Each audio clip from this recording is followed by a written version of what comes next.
welcome to the Briefing Room. I'm Bill Froehlich, your host from WTCM Radio News here in Traverse City, and it's our pleasure to welcome you to the Briefing Room this week. It's our weekly roundup of stories that are making headlines across northern Michigan. You know, we've taken a couple of weeks off here to kind of regroup and do one thing or another, but we're glad to come back this week and welcome Sara Simnitch from 9 and 10 News. Thank you. Good to see you again.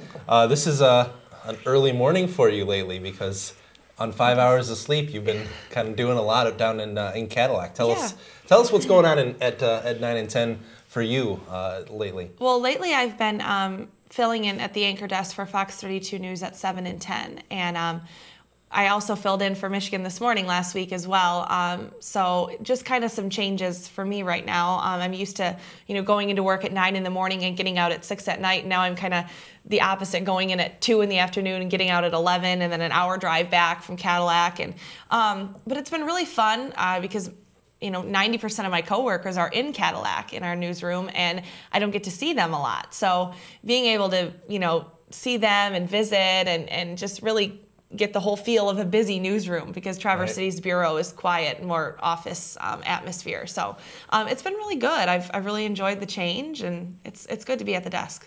So as of now, you're filling in, covering various shifts. Absolutely, yeah. Primarily Fox at 7 and 10, but MTM I'll be filling in there again in about another week. So excited for that. It's definitely a challenge because I have to leave here around midnight.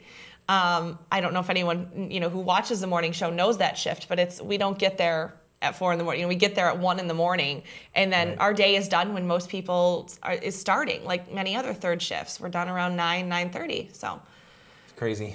Yeah, crazy it's different. It's hard to adjust to. It's difficult to adjust to the sleeping schedule and coming home and sleeping and waking up at 4 in the afternoon.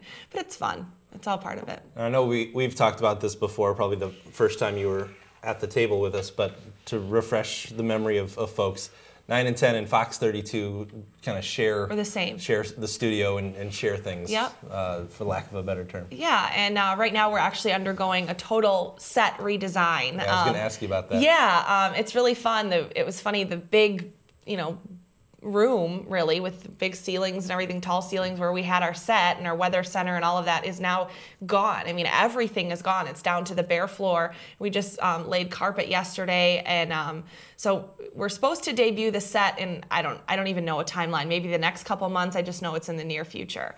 I was going to say, you can be friends of 9 and 10 and Fox 32 on Facebook and see some of those photos. We post a lot of those. I saw those, and that was cool. But what else is exciting, maybe for me and you, because we're news junkies, but just the thought of what I saw the other day online was the studio has been moved to the conference room. Yes. So you guys, I mean, the room is even smaller than the room we're in now. Nobody would know by watching television. You can't tell, but it's our desk. We used to be on a step, used to be elevated. Well, the desk is on the ground now, and versus, 3 cameras where we would have maybe 1 on weather, and then 2 on the 2 anchors. So, if I have a single shot or if we have a 2 shot, they were able to move those cameras around. Well, now there's only room for 2 cameras in there. Yep. And so it's hard because I could be reading a story and the prompter is moving as I'm reading it because Tom is getting ready to do weather. Right. So it's like, can you move words that aren't only, or can you read words that aren't only scrolling but moving as you're reading them? So having a hard copy of your script in front of you is definitely a big plus. And we've had a couple blurbs lately where, the director took the camera and it was on the, pointed at the floor or something, because it's hard, that for the directors and also for the producers, when the producers write their scripts, they have to keep in mind the story before and after, because if the camera's on me, then we're going right to weather. That's not going to work. They're going to have it like with video over it or something. So it's different. It's a different challenge for everybody. And it's one thing viewers don't think about, and I'm sure there have been slip-ups along the way, but for the most part, it seems to have been relatively flawless to the average person. Well, we also have when we do our prompter, and then the weather is doing weather, we've got their script also in the prompter, and it's helpful because we have a monitor off to the side where we can see their script and scroll past it. Well, the very first day in the new studio, we didn't have a monitor to see the prompter unless it was in front of us. So just kind of push the pedal a couple times and hope you're right. Hope you're catching and up. just, then they fixed that glitch. But it was all just, touch and go. So. Well, let me ask you too, because I know it's a different world, reporting and anchoring, and I think one of the biggest differences is obviously when you're reporting, you spend 8 hours a day on one, maybe two stories, 3 if you need to. Right. But when you're anchoring, you're reading every single script in the newscast that night. Right. So even if you didn't necessarily write every script, you at least rewrite, revise, or read every single thing in the newscast. Right. Every anchor, does it to their own ability. If there's a word in there that I don't like, or that I think, doesn't fit, then I'll take that out and replace it with something that flows a little bit better. Or, and every anchor has a different style. As far as grammar goes, some use commas, some use dashes, in between words to know when to breathe or when to start a new sentence. And it's all personal preference, really. But a lot of it, too, is helping reporters check their stories when they come back from the field, looking over, Sarah, can you look at this? Well, sure, let's say this instead of this, or can we do this instead? Would that make sense? And a lot of it is still working closely with reporters just to make sure that, they're understanding the story so that I can read it the best way possible and get it out to the community. Well, and the anchor has to understand it too, and I think that's one thing that always, I don't know, maybe it helped me as an anchor become a better reporter, is by working with reporters to make their stories better. Right. It's kind of like it makes you a better teacher to help teach others in that kind of teamwork environment. You've got to understand it too if you're going to read it. So it's especially important to understand everything that you see. It is, and in the afternoon, we have an afternoon meeting where our assistant news director meets with us and tells us this is what every reporter's doing today. And it could be, sometimes we have 4 reporters during the day, sometimes we have 6. So, sometimes we have 1 at night, or sometimes we have 2. It just kind of depends on the scheduling. But it's good to have that meeting and know, okay, this is what Vanessa's doing. This is who she's talking to. This is what we're focusing on. So that when you read that story, you can say, well, I thought we were focusing on this. Can we change this around a little bit? So it's good to see everything take shape. And really, the reporters love what they do. So it makes it easy to just, kind of work closely with them and get everything done just in time for the news. So. Let me ask you too, I'll kind of put you on the spot, but are there stories that stand out in your mind from this week? Just big news stories, whether it's the Traverse City area or obviously at 9 and 10 and Fox 32, you cover a huge area from Big Rapids to the Sioux. So anything that stands out in your mind is the big stories of the week or the past couple of days? The robbery at the gun shop in Gladwin. I think that was a big one for us. I mean, it happened night side, so Meredith was there. She did, a live on the phone. And, we've had several updates since then. We've had, the police have said there's been a couple persons of interest, whether, it's 1 or 2.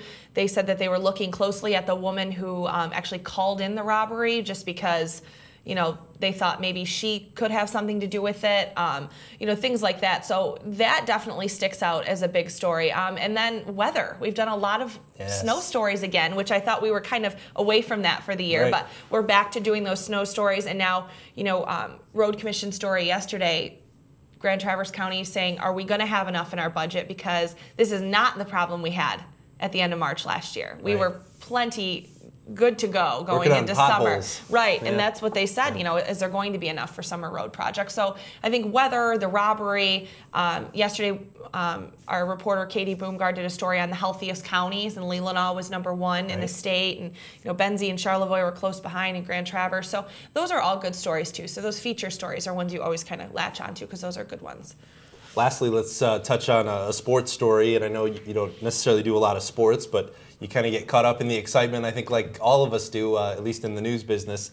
Cadillac High School, huge basketball win. They're going down to the state finals. It's great news for them. They haven't been there since the 1920s, and I tell you, the day they won, I mean, fans just rushed the court. It was so great to see. It really is, especially a community like that, and it's great news. They get really, really excited about that, and rightfully so. So I think that's one great example of how your local news can really be a part of the community and get excited. And it's one thing to hear about it from a friend. It's another thing to see the video of the game, the end of the game, the fans rushing the court, or read it in the paper and see the photos. I mean, that's just a prime example of how you kind of just feel more connected, isn't it? Yeah, and of course right now, you know, the 9 and 10 sports office is crazy with March Madness and all of these state semis, and they were in Lansing earlier this week, and so it's great to see them get excited too, because this is their big time, you know, like we have breaking news, they have March Madness, you know, so it's good to be able to see them get excited and be super busy, and they get so excited about local teams. I mean, they know all the coaches, they know all the players, and so they really, really have an emotional attachment to Cadillac and teams like them. That's awesome. So, yeah. Well, we're going to take a break here on the briefing room. When we come back, we're going to be joined by Mike Misico from the Kalakasa Leader, talking exactly about March Madness and the Cadillac team and all things sports when we come back on the briefing room. Sarah, I want to thank you for coming in. Thank you, Bill. Everyone, tune in to 9 and 10 and Fox 32 over the next couple weeks. You can catch more of Sara Simnitch. I'm Bill Froehlich. We'll be right back after this.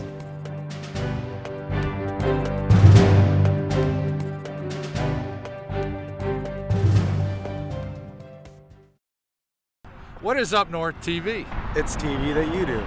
You pick the topic. You write the script. You run the camera. You edit the video. It's your vision. Your perspective. Your story. Commercial free. Free speech. What is Up North TV? It's me. It's you. It's all of us. View us on Analog 97. Cable digital too. Digital 992. UpNorthMedia.org. Welcome back to the briefing room. I'm Bill Froehlich, your host from WTCM Radio News, and on this portion of our program, we're joined by Mike Misico from the Kalakasa Leader. Mike, thanks for coming back. No problem, Bill. How's it going? Good. It's going well. It's good to see you again. And, good time to talk sports, because tonight, this Thursday, the kickoff for the NCAA tournament. That's right. Exciting time. This is an exciting time. I love it. It is definitely March Madness. This year more than any year, though, this has been hard. This is a tough year. There's been so much turnaround at the top, and there's so many great teams. It's very hard to, if you're doing brackets or anything of that nature, it's very hard to pick a winner this year. So what do you see as you look out onto that field? We've got, 16 games already tonight and tomorrow? Right. I think these top seeds that we have here this year, it's going to be an easy road for them. On paper, the road is easy. I don't foresee any major upsets tonight. The teams that should win, I think, are going to win. Yeah, tell me who the top seeds are. Is it Gonzaga and Indiana? Those are two that I'm thinking Gonzaga, of. Indiana, Louisville, and okay. Kansas. Okay. Right. And Michigan State plays tonight. Michigan State does play tonight. There is a reason I'm wearing my Michigan State hat all day today, because at some point here last night, slept in it maybe. I did. I'm going to say something blasphemous that I never thought I would say. But yes, Michigan State's in action tonight. Michigan's in action tonight. The Big Ten this year has been phenomenal. So congratulations to the Big Ten. They've got a bunch of teams in the tournament, and realistically, all of them could do pretty well for themselves. So that's exciting too. So what's the blasphemy? What are we going with against the Spartans here? Okay, and it pains me. I'm warming you up to Look, it. I've been filling out brackets since I could hold a pencil or a pen in my hand. Michigan State, they're kind of limping into this tournament. Yeah. They haven't played well down the stretch, but they play in a very tough Midwest division as well in this tournament. I can see them beating. I think the top seed Louisville is going to eventually fall to St. Louis, which is a strong team. They're a number 4 seed, and then I think St. Louis will meet Michigan State, and I would see Michigan State then going on winning this Midwest division and getting into the Final Four. So great, that's good for Michigan State. There's a but in here somewhere. They're okay right there. In the West, I have Gonzaga and Ohio State in the Elite 8. Gonzaga is a phenomenal team. They're full of talent. They're coming into this thing 12-0. Ohio State's playing really well. Gonzaga is one of the top teams in the nation. They were ranked first in the nation coming into this tournament. Ohio State's pretty good.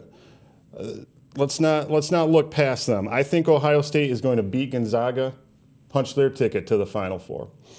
Then, on the other side in the East, I have Miami and Indiana. Now, in the Elite Eight. Indiana, another top seed, well-deserving, Big Ten team. Phenomenal year for the Hoosiers. They're playing really well. I think they're going to meet up with Miami in the Elite Eight. And I think Miami is going to beat Indiana and advance to the Final Four. So right there, we would have Michigan State, Ohio State, and Miami in the Final Four. And I'm sorry, we'll go down to the South now. I feel like I should have a bracket in front of me. Yeah. Hit pause on your DVR and get your brackets out. They call this bracketology. Yes. Which I am not an expert. In the South, we would have VCU. They are a 5 seed. I see them knocking off. I see them getting past the top seed, Kansas. And then in the Sweet 16, losing to Florida, which is a 3 seed. So if everyone's keeping track of this, I see Florida, I see Miami, Michigan State, and Ohio State in the Final Four this year. Okay. So no number 1 seeds, which is not very uncommon. Then that's where the blasphemy comes in, because I believe Ohio State will beat Michigan State. I don't think those are fighting words. I don't think I've ever said that in my life. So Ohio State will march on to the championship game. I also think Miami will win their game. They will get into the championship as well. So we would have Ohio State, Miami, where ultimately I believe that Ohio State would win the championship over Miami. So it's been painful. I've went all through the numbers and went through this all night last night. I didn't sleep. Kept you awake, I was going to say. I did not sleep. I drank a ton of coffee. That's my pick, that Ohio State will win the NCAA championship this year. And it's painful, but that's what these But did you have tell me. some vacillating back and forth between, as you're going down through the bracket? There always is. There always is. I'm a numbers guy. I like statistics. I like things you can see like that. But it's so hard to tell in tournaments like this because, look, these top seeds are all very deserving. Louisville, Gonzaga, Kansas, Indiana. There's no reason to think they can't get through. But I like to dig a little deeper. And of course, when you get into stuff like this, realistically, you may be throwing darts for the most part. Sure. When do you think Michigan will bow out? I think Michigan's going to have a tough time tonight.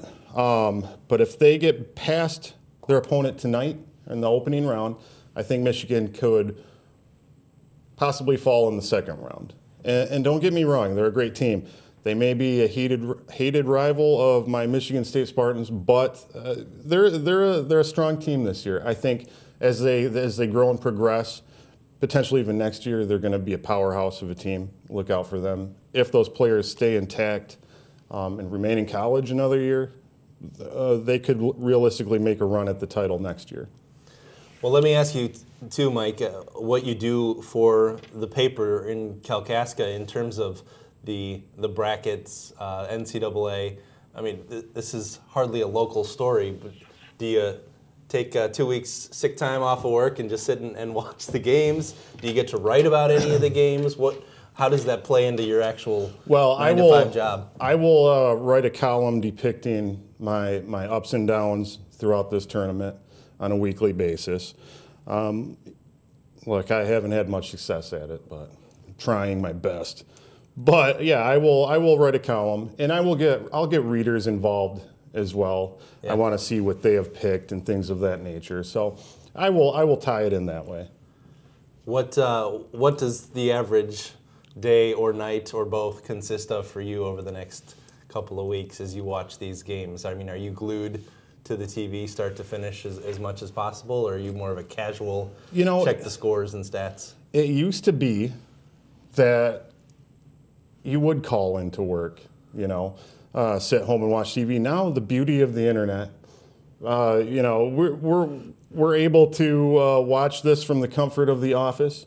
Now, there are many ways out there to disguise yourself if you're at work and you're watching tournament games. Yes, please on fill your us computer. But listen, yeah, I will still be productive at work if any of my bosses are watching.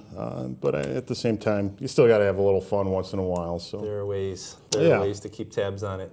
Well, good. Well, we just have a couple minutes left, Mike, but let's kind of talk high school basketball just real briefly in terms of the state team, or the local team that is still standing, and any thoughts from you on the high school season in general?